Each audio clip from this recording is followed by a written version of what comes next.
मंगलम भगवान वीरो मंगलम गौतमो गणी मंगलम कुंद कुंदार्यो जैन धर्मोस्तु मंगलम सर्वमंगल मांगल्यम सर्वकल्याणकारकम प्रधानं सर्वधर्माणां जैनं जयतु शासनं।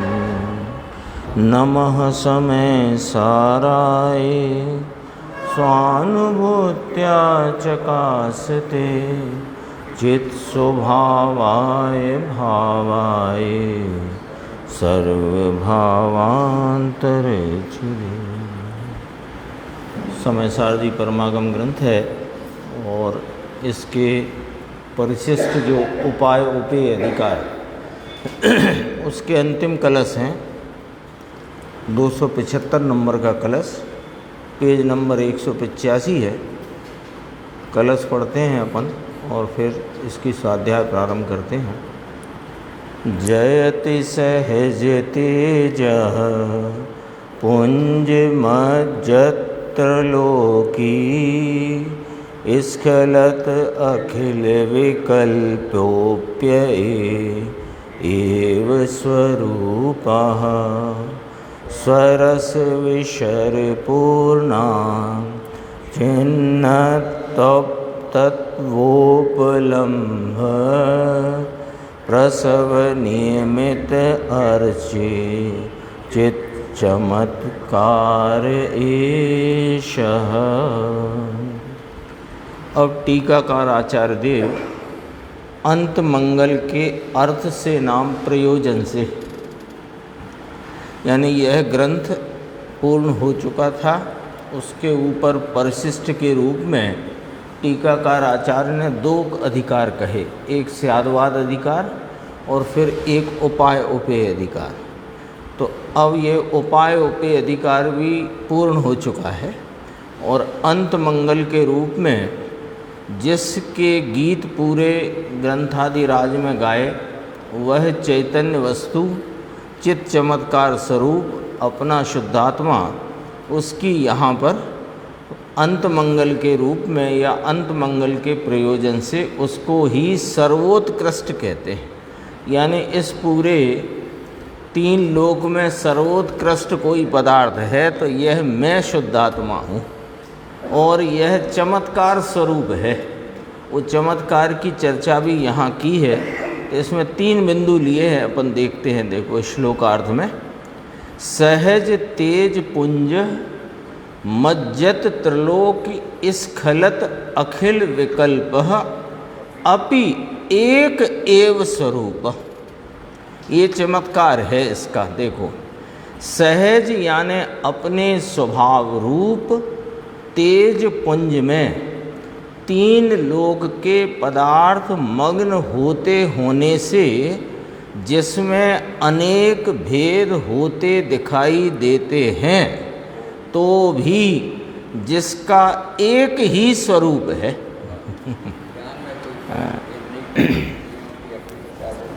क्योंकि ये केवल ज्ञान की अपेक्षा से यहाँ बात की गई।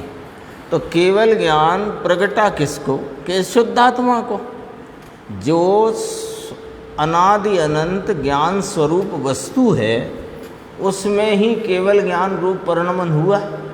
तो केवल ज्ञान इस ज्ञान का सर्वोत्कृष्ट परिणमन है, तो उसको यहाँ पर चमत्कार के रूप में, तो दरअसल ये केवल ज्ञान की तरफ से कथन है। चमत्कार तो इस चैतन्य भगवान का है। चमत्कार तो चैतन्य भगवान का है। इसका ब्रैकेट में देखो अपन कहते हैं, हाँ इसके आश्रय से, और ये वस्तु ही केवल ज्ञान रूप परिणमित हुई है। यदि वही गुरुदेव कहते हैं ना कि 64 फुटी चरपराई वो लींडी पीपर में है तो प्रगति है, होती नहीं तो कहाँ से आती। प्राप्त की प्राप्ति है ना, उसी की बात करी। देखो, केवल ज्ञान में सर्व पदार्थ झलकते होने से जो अनेक गेयाकार रूप दिखाई देता है, कौन? वो केवल ज्ञान का परिणाम। ज्ञान स्वरूप आत्मा, उसका परिणाम केवल ज्ञान रूप जो परिणमित हुआ, वह केवल ज्ञान रूप परिणाम में जगत के सर्व पदार्थ झलकते हैं। तो उनकी झलकन के झलकते हैं ना, तो झलकते तो ज्ञान में है, पदार्थ तो पदार्थ में रहे। तो वो जो झलकन है, उस झलकन के कारण इस ज्ञान के परिणाम में, ज्ञानाकार में अनेक गेयाकार रूप परिणमन दिखाई देता है। जैसे यहाँ दर्पण लगा हो और दर्पण के समक्ष अनेक प्रकार के फूल हों, अनेक रंग बिरंगे, तो वे सब इसमें झलकते हैं। तो झलकते हैं तो दर्पण कैसा दिखाई दे रहा है कि अनेक प्रकार के रंगों के आकार रूप परिणमित दिखाई दे रहा है। लेकिन ऐसा दिखने पर भी वो दर्पण ने अपनी स्वच्छता के भाव स्वरूप एक रूपता को नहीं छोड़ा है। ये इसका चमत्कार है। ये तो पुद्गल वस्तु है, ये तो अपन ने एक उदाहरण के रूप में अपने परिचय है ना उससे, तो उसको समझने के लिए अपन ने उससे समझा। दरअसल में तो ये ज्ञान में अभी वर्तमान में ले लो, ये तो केवल ज्ञान की तो सर्वोत्कृष्ट परिणमन की बात की। अभी भी मान लो ये जो अपन चर्चा करते हैं, ये शब्द के का जो भाव है उस रूप ज्ञान में झलक रहा है। तो ज्ञानाकार में शब्द रूप भावों के जानन पने रूप ज्ञान का परिणमन हुआ होने पर भी वो ज्ञान ने ये शब्द रूपता को ग्रहण नहीं किया, अपितु वह तो अपनी एक रूपता से परिणमित है, विद्यमान है। हाँ, देखो क्या गजब की बात है। केवल ज्ञान में सर्व पदार्थ झलकते होने से जो कि अनेक रूप, अनेक गेयाकार रूप दिखाई देता है, तो भी चैतन्य रूप ज्ञानाकार की दृष्टि में जो एक स्वरूप ही है।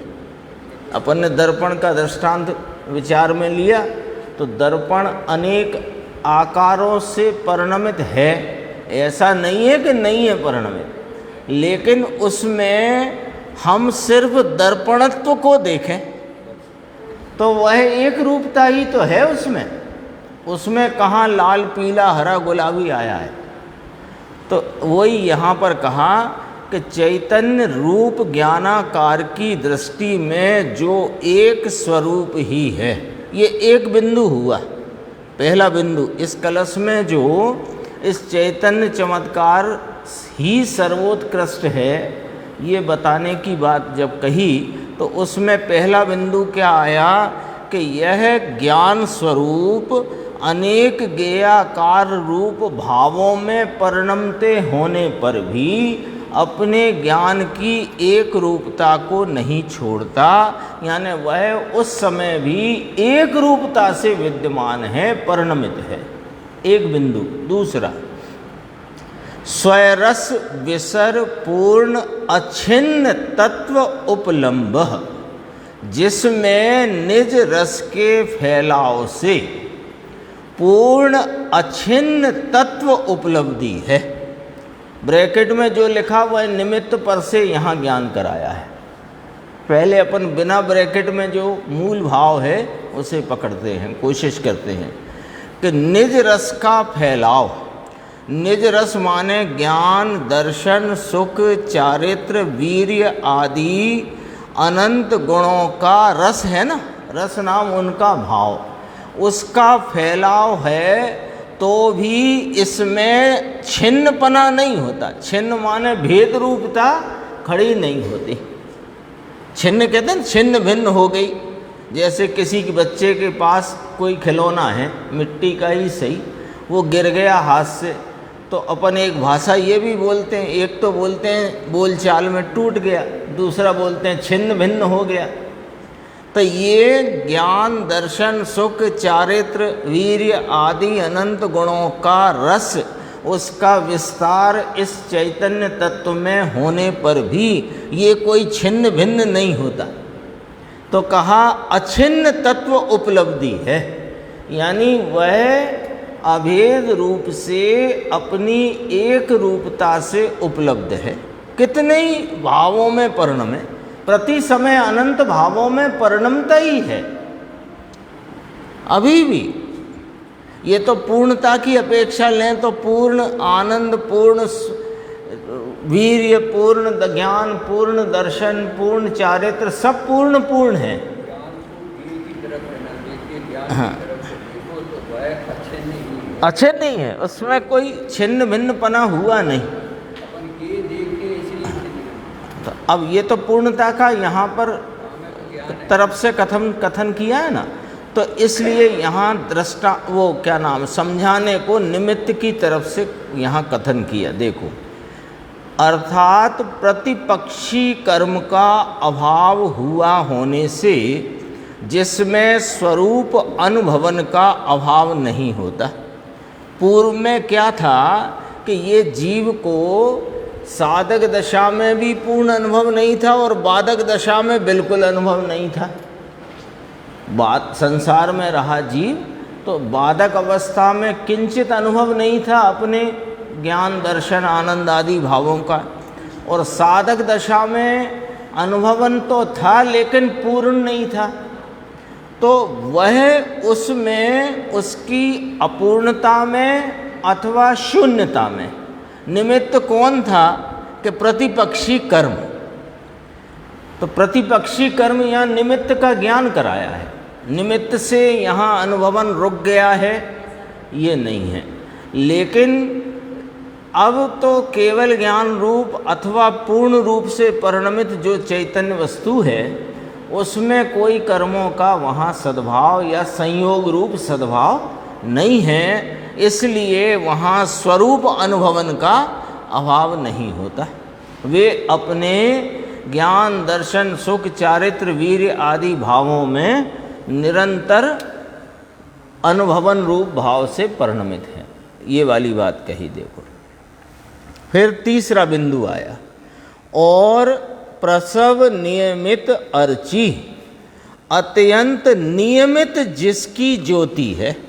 देखो, यहाँ नियमित शब्द से कहना है अनंत वीर्य से जो निष्कंप रहते हैं। ब्रैकेट में आ गई ना बात, नियमित कहा, बात तो चल रही है चैतन्य ज्योति की, और उसके साथ वीर्य का परिपूर्ण परिणमन है, अनंत बल भी प्रगटा है ना, तो वह निष्कंप रहते हैं एक ही भाव में, यानी अपने स्वरूप अनुभवन में निष्कंप भाव से वर्तते हैं। तब यहाँ 3 बिंदु कहकर अब कहते हैं, एषः चित् चमत्कारः जयति, ऐसा यह। अब देखो कितना गजब का शब्द इसमें ब्रैकेट में लिखा है, ऐसा यह प्रत्यक्ष अनुभव गोचर। यह चैतन्य वस्तु प्रत्यक्ष अनुभव गोचर, गोचर माने प्रत्यक्ष अनुभव में आस्वाद रूप होए, ऐसा इसका स्वरूप है ना इसका। प्रकाश शक्ति याद करें अपन, 47 शक्तियाँ चली थी, उसमें प्रकाश शक्ति थी ना, स्वयं संवेदनमयी प्रकाश शक्ति। ये इसमें ऐसी शक्ति पड़ी हुई है कि वह स्वयं संवेदन में वह वस्तु का संपूर्ण स्वरूप वेदन में, संचेतन में आए, प्रत्यक्ष अनुभव गोचर होए, ऐसा इसका स्वभाव है।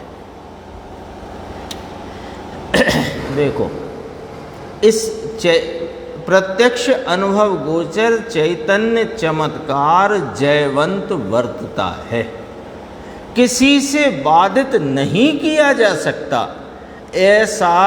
अब देखो इसमें क्या लिखा है, किसी से बाधित नहीं किया जा सकता, इसलिए सर्वोत्कृष्ट है। सर्वोत्कृष्टपना सिद्ध किया। चैतन्य वस्तु का इस जगत में सर्वोत्कृष्टपना है कि ये किसी से बाधित नहीं होता। इसका जानने का स्वभाव, इसका वीर्य स्वभाव, इसका जो अनंत गुणों का जो रस नाम स्वभाव रूप भाव है वो किसी से बाधित नहीं होता। ऐसा यह सर्वोत्कृष्टपने वर्तता है। ये चर्चा इसमें आई। देखो गुरुदेव श्री का ये नीचे एक पंक्ति और है 186 पे, यहाँ चैतन्य चमत्कार जयवंत वर्तता है। ऐसे कहने में जो चैतन्य चमत्कार का सर्वोत्कृष्टपने वर्तन होना बताया। सर्वोत्कृष्ट भाव तो यही है और ये ही मंगल है, वह ही मंगल है। तो अंत मंगल के प्रयोजन से ऊपर अपन पढ़ो, देखो ये लिखा था ना उत्थानी का, अंत मंगल के प्रयोजन से इस चित चमत्कार को ही सर्वोत्कृष्ट कहते हैं। उसी की बात को यहाँ पूर्ण करके यहाँ बात कही है। देखो गुरुदेव का व्याख्यान कलश के ठीक नीचे, पहले तो चमत्कार की बात करी।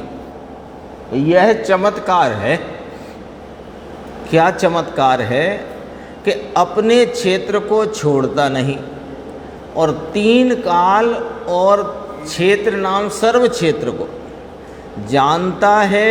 ऐसी चित चमत्कार वस्तु है। समझ में आया? ये आत्मा की बात छोड़ दे करके दूसरी बातें करते हैं। ऐसी चल गई ना धारा, इसलिए गुरुदेव को उस बात की पीड़ा होती है। जब जब भी आचार्य परमात्मा, चाहे ग्रंथकर्ता आचार्य हों, टीकाकार आचार्य हों, ज्ञानी पंडित हों, ज्ञानी जन जब इतनी उत्कृष्ट बात कहते हैं और उनको अंदर में उस बात को पढ़ते सुनते सुनाते इस बात का हर्ष होता है, तो अंदर में एक पीड़ा भी होती है कि ये जो असल बात है ये तो कोई कह नहीं रहा सामान्य चलन में, और उसको छोड़कर, देखो कहा ना आत्मा की बात छोड़ दे करके दूसरी बातें करते हैं। दया पालना, व्रत पालना, भक्ति करना, पूजा करना, मंदिर बनाना, इसमें धर्म है। ले सुमन भाई, ये तो शुभ भाव तब होता है, लेकिन वस्तु का स्वरूप ये नहीं है। होता है शुभ भाव, वो भाव तो ये जीव को अपन दूसरे एंगल से समझते हैं कि जब तक शुद्ध भाव की प्राप्ति नहीं हुई, तीन प्रकार के भाव प्रवचन सार में आए ना, शुभ भाव, अशुभ भाव, शुद्ध भाव, तीन ही तो भाव हो सकते हैं जीव को। अनादि अनंत इस जीव की परिणति में भव्य होए कि अभव्य होए, सिद्ध हो कि संसारी हो, तीन भाव से बाहर नहीं जा सकता। शुभ भाव, अशुभ भाव और शुद्ध भाव। और पूर्णता की प्राप्ति हुए बिना एक ही भाव अंतर मुहूर्त से ज़्यादा चल नहीं सकता। पूर्णता के बाद तो साधी अनंत रहता है, पर पूर्णता की प्राप्ति बिना इसको कोई एक भाव साधी अनंत नहीं चल सकता, या एक अंतर मुहूर्त से ज़्यादा ही नहीं चल सकता। अब कोई को अशुभ भाव है तो उसको अशुभ ही होए, होता ही रहे, ऐसा हो नहीं सकता। शुभ भाव होएगा ही, और शुभ भाव होए और उसे अशुभ ना होए, ऐसा हो नहीं सकता। क्यों? क्योंकि या तो उसे शुद्ध भाव प्रकट के हो गया हो, जैसे मुनिराज हैं अथवा ज्ञानी धर्मात्मा हैं, तो उन्हें तो शुभ भाव के पद से पलट करके शुद्ध भाव भी हो सकता है, और निचली भूमिका वाले को अशुभ भाव भी हो सकता है। लेकिन जिन्हें शुद्ध प्रकट ही नहीं है, उन्हें तो शुभ होएगा या कि अशुभ होएगा, तो ऐसा परिणाम हो सकता है। फिर गुरुदेव कहते हैं यहाँ लेकिन वस्तु का स्वरूप ये नहीं है। यानी क्या कि शुभ भाव होना और उससे वस्तु की प्राप्ति होना ये स्वरूप में नहीं है। ये कहाँ से मिली बात अपने को? अभी अपन ने पढ़ा, यह चैतन्य चमत्कार वस्तु प्रत्यक्ष अनुभव गोचर है। राग गोचर नहीं है, ये इसका मतलब वस्तु का स्वरूप नहीं है। समझ में आया? परमेश्वर त्रिलोकनाथ वीतराग की वाणी में केवल ज्ञान में आया ऐसा स्वयं पर प्रकाशक शक्ति का वर्णन आया है। वस्तु की स्वयं पर प्रकाशक शक्ति है। देखो अब इसके नीचे कि अहो सहज तेज पुंज मज्जत त्रिलोक स्खलत अखिल विकल्प अपि एकह एव स्वरूप। सहज अपने स्वभाव रूप तेज पुंज में, ज्ञान के तेज के पुंज में, तीन लोक के पदार्थ मग्न होते होने से, यानी तीन लोक के पदार्थ जानने में आते होने से, तीन लोक के पदार्थ क्या अंदर मग्न हो जाते हैं। लेकिन ये सब भाषा ज्ञान का जो सामर्थ्य है और उसका जो स्वरूप है कि वो कोई ज्ञेय को जाने बिना रहे नहीं, ऐसी इसकी स्वयं पर प्रकाशक सामर्थ्य है। तो उस सामर्थ्य को बताने ये भी कहते हैं कि समस्त ज्ञेय ज्ञान में उत्कीर्ण हो गए, अथवा ज्ञान ने ग्रासीभूत कर लिए, अथवा कि वे उसमें समा गए, अथवा ज्ञान सर्वलोक में विस्तृत हो गया। ये सब भाषा जो आई है ये ज्ञान की अति तेज रूप महिमा का स्वरूप बताने के लिए, उसकी सामर्थ्य की ताकत या सामर्थ्य को बताने के लिए की बात है। वो गुरुदेव यहाँ कहेंगे, देखो क्या तीन लोक के पदार्थ अंदर मग्न हो जाते हैं, लेकिन तीन लोक के पदार्थ का ज्ञान यहाँ हुआ, यानी कि जाना। तीन लोक के पदार्थ यहाँ ज्ञान में आ गए, ऐसी भाषा बोली जाती। भाषा बोलने की बात है। एक के में आ गए, फिर वे पदार्थ भी गए, और दूसरे के केवल ज्ञान का क्या होएगा फिर? कितने केवली हैं, अनंत सिद्ध हैं तो सभी केवली हैं, और अरहंत अवस्था में भी हैं जी, विदेह क्षेत्र में वर्तते हैं, लाखों केवली विराजते हैं। क्या होएगा फिर? देखो प्रवचन सार में आए 6 बोल, 6 बोल में वो उत्कीर्ण हो गए हैं, समा गए हैं, ग्रासीभूत कर लिया है, पूरा ज्ञान लोक में विस्तृत हो गया है। आता है ना सर्वगत त्रिलोक। बाकी कोई उनने वहाँ जाके उसके सिंहासन पे थोड़ी बैठ गए, तीन लोग अब मेरा है। वो तो मेरा पना छोड़ा है, तब तो तीन लोग जानने में आया है। ये अपना नियम सार में चल रहा है। इच्छा पूर्वक परिणमन केवल ज्ञानी को होता नहीं, इसलिए उनको अवंदक कहा है। सुबह ही आया था ना विषय वो, देखो अमृत चंद्र आचार्य। अब गुरुदेव को टीकाकार आचार्य की महिमा आती है तो कहते हैं अमृत चंद्र आचार्य सूर्य, भरत के सूर्य, अध्यात्म सूर्य, यानी जैसा स्वरूप है ऐसा भाते हैं, स्वयं भाते हैं और हमें बताते हैं। देखो भाई ऐसा आत्मा होता है, ऐसा आत्मा होता है, बताते हैं हमको। तेज पुंज में, ये तो सहज तेज पुंज है, ज्ञान स्वभाव भाव की अस्थि में इसका सहज चैतन्य का तेज है। तीन लोक के पदार्थ जानने में आ जाते हैं, ऐसा लिखा है इसमें, देखो पढ़ो। तीन लोक ना पदार्थ जनाए जाए छे, वे जानते हैं, ऐसा नहीं लिखा। तीन लोक के पदार्थ जानने में आ जाते हैं। ज्ञान का ऐसा स्वपर प्रकाशक परिपूर्ण सामर्थ्य का परिणमन ही ऐसा। जैसे दर्पण की बात करते हैं ना अपन, तो दर्पण उनको सबको प्रतिबिंबित करता है ऐसा कोई नहीं कहेगा। सब यही कहेंगे कि दर्पण में सब प्रतिबिंबित हो जाता है। ऐसे जिसमें अनेक भेद होते दिखाई देते हैं कि मानो 3 काल जानने में आ गया, इसलिए जाने के अनेक भेद हो गए। ऐसा क्योंकि वह केवल ज्ञान का एक समय का परिणाम यानी परिपूर्ण ज्ञानाकार रूप परिणमन, उसमें 3 लोक के 3 काल के पदार्थों का सर्वभाव उसमें जानने में आ गया, तो वो ज्ञेयाकार के अनुरूप वैसा ज्ञान का परिणमन हो गया। तो ज्ञेयों की अपेक्षा देखोगे तो वो उसमें अनेक भेद दिखाई देते हैं, लेकिन ऐसे भेद दिखाई देने पर भी ज्ञान को ज्ञान की दृष्टि से देखो तो वहाँ तो एक रूपता ही वर्तती है।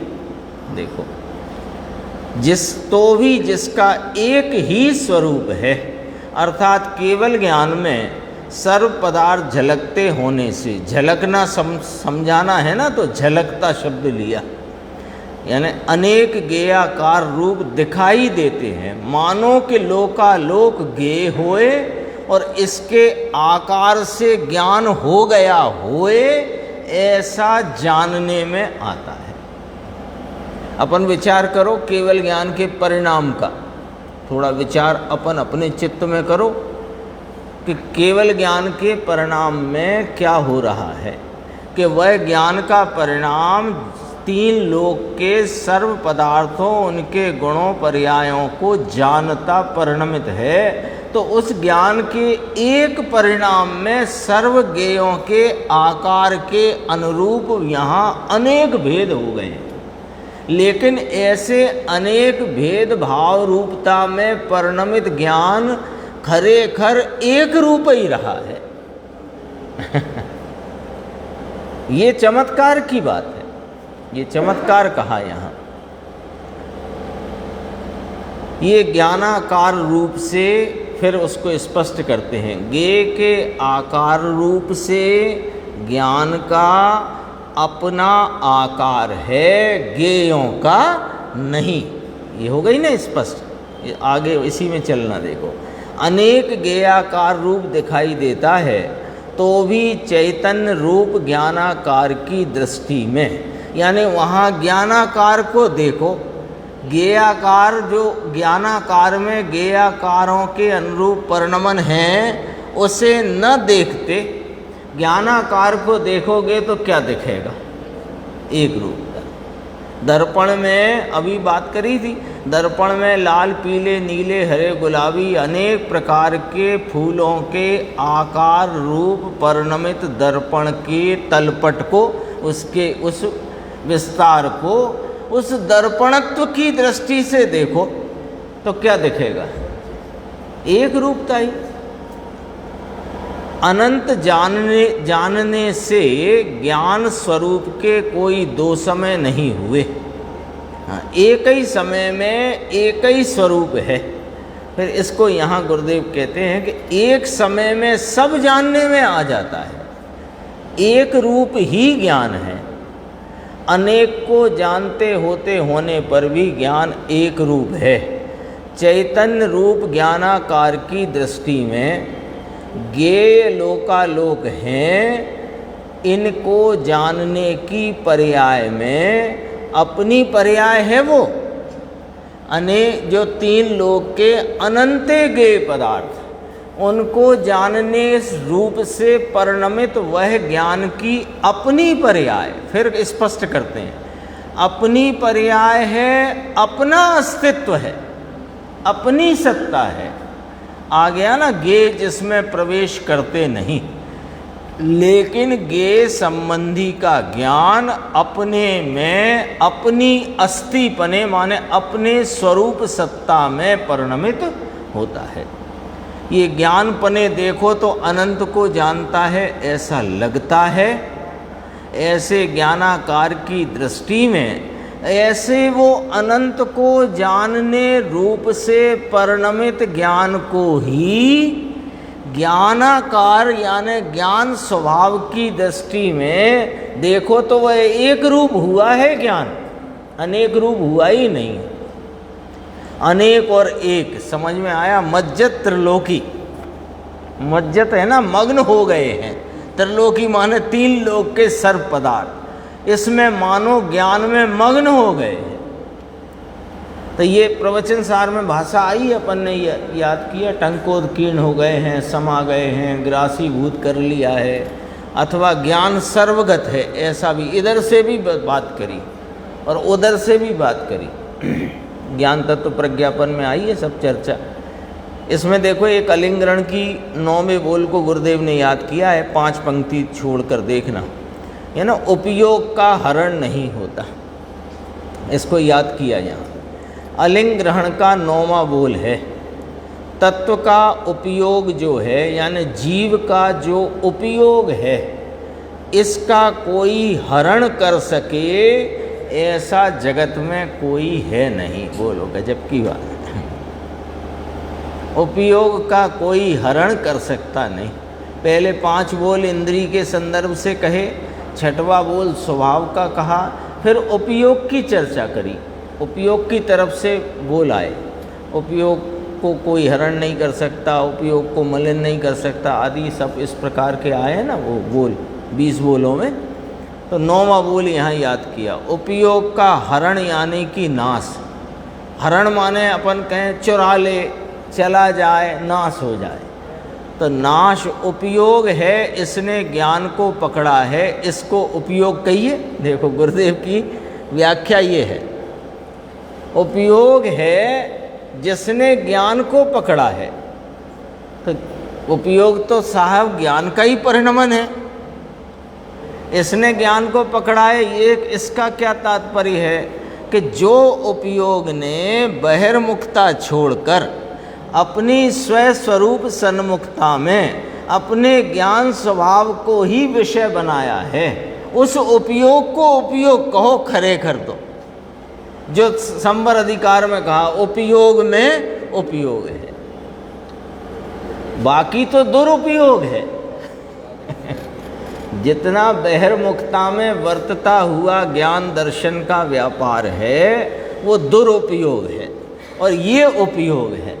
उपयोग में उपयोग का उपयोग ये लिया। देखो ये उपयोग का हरण यानी कि नाश कभी नहीं होता। किसको उपयोग कहा? द्रव्य के साथ जिसने संधि करी है, जो अनादि से एकांत बहिर्मुखता में बह रहा है। उपयोग चला तो कहीं जाता नहीं, छुट्टी पे जाता नहीं, वह जानने देखने के व्यापार से कभी छूटता है नहीं, लेकिन उसने अनादि से एकांत माने एक ही बहिर्मुखता के व्यापार में लगा हुआ है। तो वो वास्तव में उपयोग उसे कहें क्या, ऐसा यहाँ पर अपने सामने एक प्रश्न चिन्ह रखकर उपयोग की असलियत बताना है। वो कोई राग बाहर दौड़ रहा है कि नहीं? नहीं, वो जो बाहर दौड़ते हुए उपयोग के साथ राग उपज रहा है, वहाँ राग राग में उपज रहा है और उपयोग उपयोग में परिणम रहा है। लेकिन इस उपयोग को क्या उपयोग कहें? जिस उपयोग में उपयोग स्वरूपता का आस्वादन नहीं, संचेतन नहीं, उस उपयोग को क्या उपयोग कहें? ये गुरुदेव ने लिया यहाँ। देखो कजी हाँ, कौन ज्ञान कहे? जिसने, देखो, द्रव्य के साथ जिसने संधि करी है, तो ये द्रव्य का नाश होए तो उपयोग का नाश होए। ये 9वें बोल की गंभीरता यहाँ पर प्रस्तुत करी। देखो अपना भाव भी अप्रतिहत है, अभी अप्रतिहत। तो जिसने संधि करी उसकी संधि ऐसी हुई है कि अप्रतिहत है। आ माने नहीं, प्रति माने वापस, हत माने गिरना। वह अब वापस वह संधि टूटेगी नहीं। जिस उपयोग ने वर्तमान वर्तते, जिस उपयोग परिणति ने अपने उपयोग स्वरूप आत्मा का आलम्बन लेकर उससे संधि करी, है ना, संधि के संधि शब्द के दो अर्थ, एक वो भेद ज्ञान में संधि शब्द आता है ना, वो वहाँ पर दो के बीच में अंतर बताने वाली संधि कही, और यहाँ जो संधि कही जिसका उपयोग उपयोग में जुड़ गया है, यहाँ जुड़ने रूप संधि, वहाँ सांध को संधि कहा, यहाँ जोड़ को संधि कहा, जुड़ जाना। तो जुड़ जाना भी दरअसल में एक कहने मात्र की बात है, वो तो वो ही है। तो ये अब इसमें क्या सिद्धि हो गई भाई साहब? ये सिद्धि हो गई कि जो उपयोग ने अपने उपयोग स्वरूप का आलम्बन लिया है, अब वह उपयोग में स्वरूप का जो आस्वादन की धारा परिणमित हो गई, वो अब छूटती नहीं है, ये कहना। हाँ, जोड़ी है, पर वो जोड़ रूप जो भेद है उसे वहाँ संधि कहने में आया।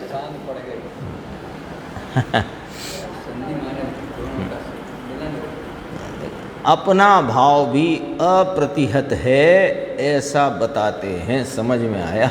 यानी अनादि से भ्रांति के भाव में परिणमित इस जीव ने उपयोग के व्यापार में परिणमने पर भी अपने स्वरूप के का आलम्बन कभी लिया नहीं, अपने स्वरूप को जाना नहीं। तो जब इसने अपने स्वरूप का आलम्बन लिया तो स्वरूप में जितना वैभव है, जितना इसकी सामर्थ्य का जो भाव अनादि अनंत पड़ा हुआ है, उसकी प्रगटता का भाव उस उपयोग में वेदन रूप संचेतन रूपता से प्रकट हो गया। क्योंकि अनंत गुण हैं, पर एक ज्ञान गुण ही है जो उनको वेदन कर सके, अनंत सामर्थ्य को, और उसके जो भी प्रगटता है उसको। अब उसकी ऐसा जो वेदन है, तो वो धारा उसकी अब अखंड पने ऐसी चल गई कि वो आस्वादन छूटता नहीं है। कोई ये नहीं कह सकता कि हमने जब स्वरूप का आलम्बन लिया तो अतीन्द्रिय आनंद और शांति का भाव हमारे आस्वादन में आया, अब वो भाव हमको, वो भाव अब हमें नहीं है, ऐसा नहीं हो सकता। ऐसा नहीं हो सकता। भले उपयोग अब बाहर गया हो, राग रूपता का स्वाद भी होए, लेकिन वह अपना स्वाद कहीं नहीं जाने वाला। ये 9वें बोल पर से बहुत गंभीर चर्चा यहाँ गुरुदेव ने रखी थी। आगे चलते अपन देखो, इसी में एक नीचे जो 2 पंक्ति है ना, नीचे के एकदम निज रस के फैलाव से, उसके ऊपर की 2 पंक्ति और देखना, बहुत गजब की बात कही है। साधक से सिद्ध पद हुआ, किंतु सिद्ध पद से अब साधक हो जाए, ऐसा बनता नहीं है। नहीं तो ये तो विपरीत होए, ये तो प्रश्न है ही नहीं। कितनी गंभीर है ये बात। वो जो जैनेतर मान्यताओं में इस प्रकार की बात चलती है कि भगवान ने अवतार ले लिया, भक्तों की भीड़ पड़ी, अथवा अनेक प्रकार की कल्पनाएं हैं। हाँ, अब भगवान राम भगवान ही होके जन्मे थे, वे तो ऐसा मानते हैं ना। अरे भगवान राम साधक बने से रहे और फिर भगवान हुए, और अब गए सो गए हुए सो हुए। इस बारे में प्रवचन सार में आती है, ये भाव तो ऐसा उत्पाद है जिसका अब व्यय नहीं होता, और संसार का ऐसा व्यय हुआ जिसका उत्पाद नहीं होता। ऐसा लिया है वहाँ पर। नीचे देखना, निज रस के फैलाव से, निज स्वभाव के विस्तार से। ये तो अपना रस, रस नाम यहाँ शक्ति, शक्ति का स्वभाव, शक्ति कहो, स्वभाव कहो, अपनी सामर्थ्य का भाव कहो, उसका नाम रस है। रस बाकी तो कोई इसमें रस निकलता है ये नहीं, रस का अर्थ है अपने सामर्थ्य का भाव, प्रकटता। तो कहा जो रस शक्ति था इस रस के विस्तार से पूर्ण अछिन्न, पूर्ण और अछिन्न नाम छेदित नहीं होता ऐसा, ऐसी तत्व उपलब्धि हुई। देखो गुरुदेव कहते हैं प्राप्ति हुई इसकी बात है ना, तत्व तो तत्व है ही। ये जीव पहले अजीव था फिर जीव बन गया ये थोड़ी कह रहे हैं। जीव तो अनादि अनंत जीव है पर अपने जीवत्व को नहीं जानता था और जीवत्व को पहचान कर परिपूर्ण भाव की उपलब्धि हुई उसकी बात है। पर्याय में प्राप्ति हुई, बहुत धीरज का मार्ग है, सच्ची बात है। इसमें उतावली का कोई काम नहीं, जैसे प्रमाद का भी कोई काम नहीं और उतावली का भी कोई काम नहीं। ये तो बहुत धीरज से, बहुत आराम से अपने हित के करने की अत्यंत तीव्र धगसपूर्वक और असल मूल यानी असली जिज्ञासा पूर्वक आचार्य भगवंतों की परंपरा में आए हुए इस तत्व को समझने की अंदर में ऐसी पिपासा चाहिए जैसे कोरे घड़े में पानी की बूंद पड़ते ही वह पानी को सोख लेता है, ऐसी जिज्ञासा से यह तत्व सुनना चाहिए और वह तत्व सोख लेना चाहिए ऐसी जिज्ञासा से। तो फिर क्या करे कि फिर उसका मंथन करे, मंथन करके पूर्व की जानी हुई और अब जानने में आई बात का मिलान करे और मिलान करके जो युक्ति में सबल युक्ति हो, ये सब पंडित टोडरमल जी साहब की भाषा है, जो सबल युक्ति हो उस सबल युक्ति के प्रयोग से निर्णय की कोटि में उस बात को लेकर के आए। और बिना निर्णय के कुछ होने वाला नहीं, कुछ नहीं। हाँ, वो जो बात हो, जैसे पुद्गल अचेतन है और मैं चेतन हूँ, ये बात की भी पक्कायत तो होना चाहिए। तो चेतन अचेतन एक नहीं हो सकते, ये बात इसमें निर्णय होगी कि नहीं होगी। आप ट्रेन में जा रहे हो, मैं भी आपके साथ हूँ, मेरी भी अटैची है, आपकी भी अटैची है। जब आपने अपने ज्ञान में ये निर्धार कर लिया कि ये मेरी अटैची नहीं है, ये इनकी है और ये मेरी है, तो अब इतना निर्धार किया है, इतना निर्णय किया है, तो आपका हाथ मेरी अटैची पर जाएगा ही क्यों? निर्णय में लिया होगा। इसे निर्णय नहीं कहते। चेतन, मैं चेतन हूँ, देह मुझसे भिन्न है, देह से भिन्न मैं आत्मा हूँ, ऐसा यदि निर्णय करो तो ये देह संयोग में है तो सही, लेकिन ये मैं नहीं हूँ इस बात की पक्कापना होना चाहिए, उसका नाम निर्णय है। तो फिर क्या, फिर ये देह कटे पिटे तो दर्द नहीं होगा अथवा हमें तकलीफ नहीं होगी, वो तुम्हारी आसक्ति से होगी। क्यों? कि अभी पूर्णता नहीं है। लेकिन ये मैं हूँ या मेरा है ऐसा श्रद्धा नहीं हो सकता निर्णय के उपरांत। देखो, पर्याय में प्राप्ति हुई बहुत धीरज का मार्ग है। शांति से अपने को ये तत्व ग्रहण करना चाहिए। ये वस्तु तो दुर्धर पुरुषार्थ से प्राप्त हुए ऐसी चीज है। देखो क्या शब्द लिया, दुर्धर पुरुषार्थ। दुर्धर पुरुषार्थ माने बहुत उग्र पुरुषार्थ से। अब उग्र पुरुषार्थ का अर्थ क्या? उग्र पुरुषार्थ का अर्थ समझना जरा, बहुत सरल है। उग्र पुरुषार्थ का अर्थ जैसे कि मान लीजिए कि कोई वजह से कोई ऐसी बाधा हमारे घर के प्रवेश करने या घर से बाहर निकलने के बीच में आ पड़ी।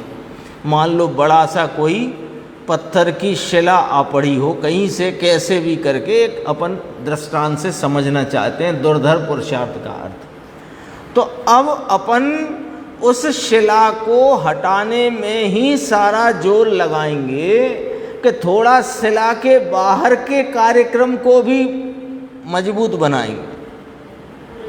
हाँ, देखो हटाना तो ये पत्थर ही है रास्ते से, लेकिन थोड़ी चौखट को भी सही कर लो दरवाजे की, और थोड़ा फर्श की सफाई कर लो पहले।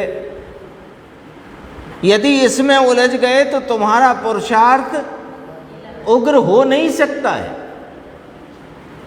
उग्र पुरुषार्थ का अर्थ ये है कि जो कार्य करना है उस तो सारा का सारा जोर उस कार्य के लिए ही लगना चाहिए, ये मतलब है इसका। देखो ये अनायास से प्राप्त हो जाए ऐसी वस्तु नहीं है ये, अनायास से। जैसे आपको ठोकर लगे और आपको वो रत्नों से भरा घड़ा मिल जाए, ऐसी चीज नहीं है ये। इसके लिए तो कमर कसना पड़ती है। अरे जिन्होंने प्राप्त कर लिया उनने तो 79 गाथा प्रवचन सार में लिखा कि ये अभी मैंने तो शुद्ध भाव या शुद्ध उपयोग के लिए ये प्रतिबद्ध था, और ये जो शुभ भाव बीच में आ जाता है धूर्त अविसार का की भांति, इसके क्या मूल से निकंदन करने के लिए, जड़ से इसका निकंदन यानी इसका सफाया करने के लिए मैंने तो कमर कसी। यानी ये ऐसे नहीं है कि 1 घंटा हम सुनते हैं अथवा हमारी स्वाध्याय बढ़िया चलती है तो हमें कुछ प्राप्त हो जाएगा, ये अनायास का काम नहीं है। ये हम कहना है।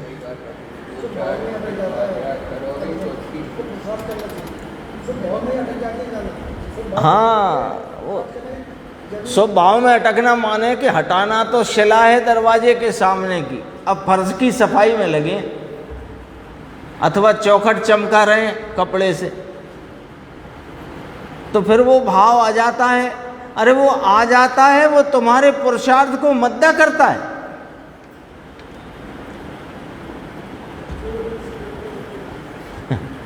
तो आता है इसीलिए तो साधक पने में देर लगती है, नहीं तो इधर प्राप्ति करे और उधर केवल ज्ञान, और ऐसा कई जीवों के हुआ भी है। वो कितने पुत्र थे? 923 थे, कितने थे? भरत चक्रवर्ती के। उनने तो मुनि दीक्षा ली और तुरंत केवल ज्ञान प्राप्त किया। यानी अनायास का काम नहीं। ये बहुत गंभीर शब्द है गुरुदेव का। यानी अब हमने हमारे लाइफ स्टाइल में इसको भी डाल लिया है कि थोड़ी स्वाध्याय भी चलने दो तो हो जाएगा। अरे नहीं होएगा। ये तो आपको बिल्कुल कमर कस के इसमें लगना पड़ेगा, अनायास नहीं होने वाला। ये तो कोई पूर्व का पुण्य है जो इतना ये सब बन जाता है, और वर्तमान में कषाय की मंदता है जो अपन इसमें जुड़ जाते हैं। ये अपना अभी पुरुषार्थ नहीं है। ये पहले का कोई कषाय की मंदता से के निमित्त से बंधे हुए कर्म के निमित्त से ये संयोग मिल जाना, और उसमें अभी वर्तमान कषाय की मंदता में इसमें जुड़ जाना, ये पुरुषार्थ है ही नहीं, कुछ नहीं है, ये सन्नाटा है। वो तो ये सब बना है। तो अब यदि ये बात समझ में आए कि मुझे तो इस भव में अपना काम करना है, नाम अपने कल्याण स्वरूप आत्मा की प्राप्ति आस्वादन रूप मुझे करना ही है, मुझे इस आत्मा का स्वरूप अपने अनुभव में ज्ञात होना ही चाहिए, और उसके लिए बिल्कुल जुटना पड़ेगा। बहुत अद्भुत कही ये बात। देखो, प्रसव नियमित अर्ची, अनुभव का अभाव नहीं होता, छिन्न नहीं होता ना। अत्यंत, फिर अगला आ गया, अत्यंत नियमित जिसकी ज्योत है, अर्थात अनंत वीर्य से जो निष्कंप रहता है। अर्ची आया, देखो इसमें आया ना खरा इसमें, नियमित जिसकी, निश्चय जिसकी ज्योत एक रूप रहती है, ऐसा कहना है। देखो प्रसव नियमित अर्ची, अर्ची माने ज्योति, ज्ञान ज्योति, वह निष्कंप है, ऐसा कहते हैं ना। देखो एक उदाहरण आता, मणिरत्न का प्रकाश और दीपक का प्रकाश, इन दो से समझ सकते हैं अपन बात। मणिरत्न का प्रकाश निष्कंप है और दीपक का प्रकाश वह निष्कंप नहीं है, वह कंपायमान होता है। तो यहाँ उसको जोड़ा वीर्य से, वीर्य से जोड़ा है ना, सामर्थ्य है ना। पहले में त्रुटक नहीं था ऐसा कहा, दूसरे बोल में कहा था कि अछिन्न उपलब्धि हुई, टूटती नहीं, ऐसी उपलब्धि हुई। और अब तीसरे बोल में कहते हैं कि जिसकी इसकी ज्योत नियमित चलती है, यानी ज्ञान धारा जो पूर्ण हुई, नियमित नियमित नियमित निश्चय निष्कंप रहती है।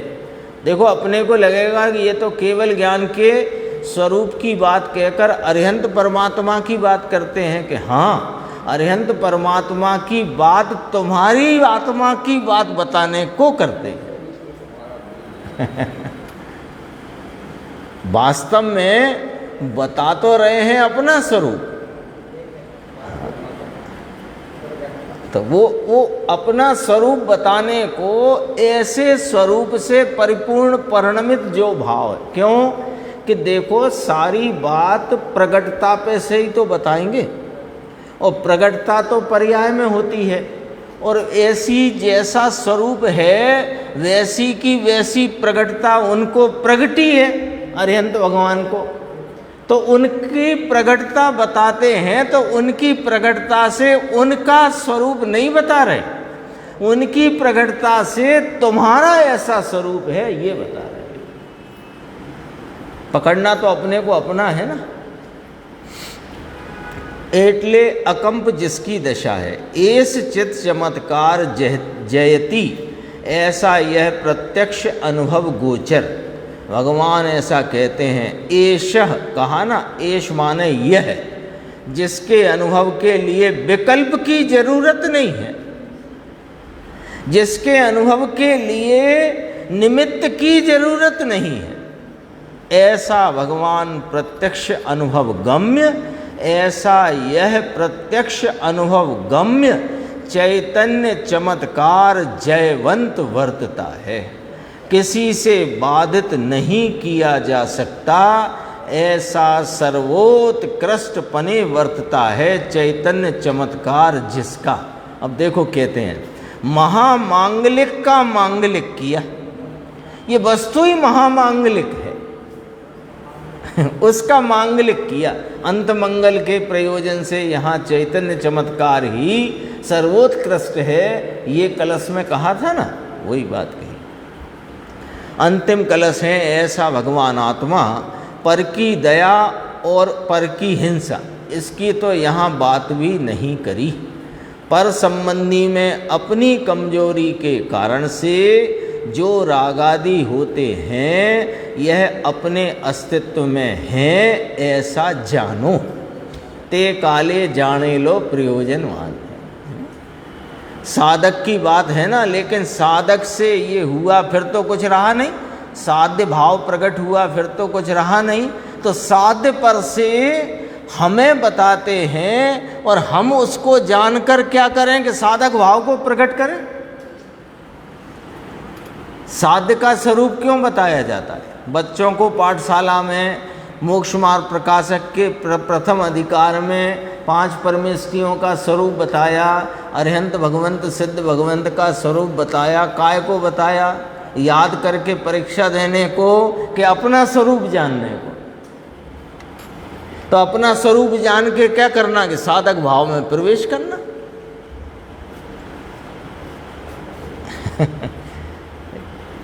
पूर्ण हो गया, पूर्ण स्वरूप केवल ज्ञान, केवल दर्शन, अनंत आनंद, अनंत बल, अर्ची शब्द लिया, निष्कंप में अनंत वीर लिया।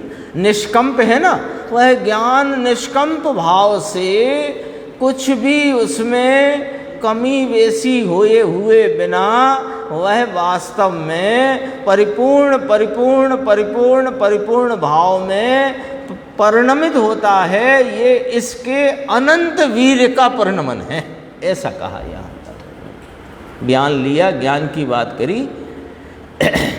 ये हो गया कलश। ये नीचे की 2 पंक्ति और पढ़ते हैं।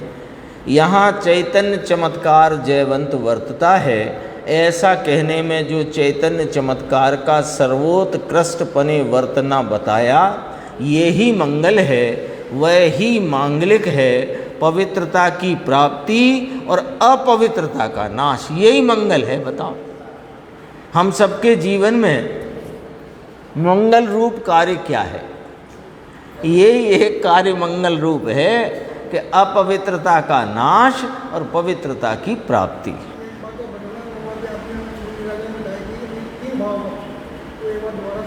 शुभ, अशुभ और शुद्ध।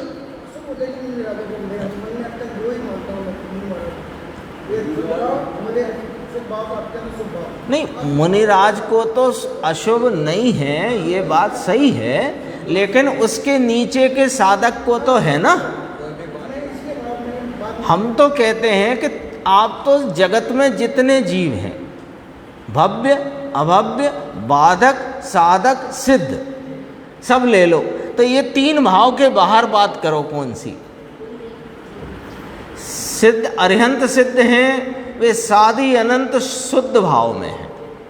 साधक हैं, वे शुभ अशुभ भाव में और शुद्ध भाव में हैं, निचले साधक। और मुनिराज हैं उत्कृष्ट साधक, वे शुभ भाव शुद्ध भाव में हैं। और बाधक हैं, वे शुभ अशुभ भाव में हैं, उनके शुद्ध भाव का जन्म ही नहीं हुआ। सब आ गए ना, पूरा नक्शा ही तो आ गया। हाँ हाँ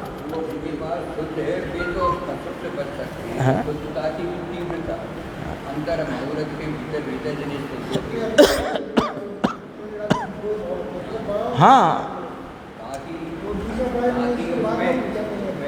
नहीं, पर साधक के 3 प्रकार, एक अविरति सम्यक दृष्टि, एक देशव्रति, एक महाव्रति। ये बाहर से अपन कथन करते हैं, अथवा इधर से कहो असंयत सम्यक दृष्टि और श्रावक और मुनिराज, ऐसे भी बोल सकते हैं। आ जाता है, आ जाता है। और सच कहें तो अबुद्धिपूर्वक अभी संज्ञा रूप से तो वो आगे तक भी रहता है। 8वें 9वें गुण स्थान तक है मैथुन संज्ञा। मैथुन संज्ञा शुभ थोड़ी होती है, अशुभ है, लेकिन अबुद्धिपूर्वक है। हाँ, चारों ही संज्ञा। प्रकटपना नहीं है, उनके ख्याल में भी नहीं आती और उस पर लक्ष्य भी कभी जाता नहीं। हाँ नहीं, सामान्यतया बिल्कुल आपका कहना सही है। सामान्यतया अपन बहुत बारीक बात नहीं करेंगे तो मुनिराज को शुभ है या शुद्ध है, अरिहंत सिद्ध को सिर्फ शुद्ध है, और जो निचले साधक हैं उनको शुभ है अशुभ है शुद्ध है, और जिनके साधक पना नहीं उनके शुभ है और अशुभ है।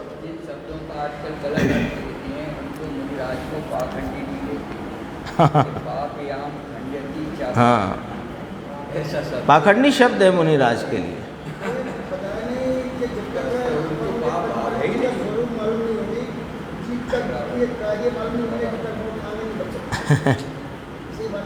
ये हो गया अपना चर्चा इसकी 275 की।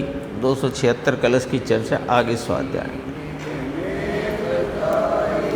यह अनंत उपकार है।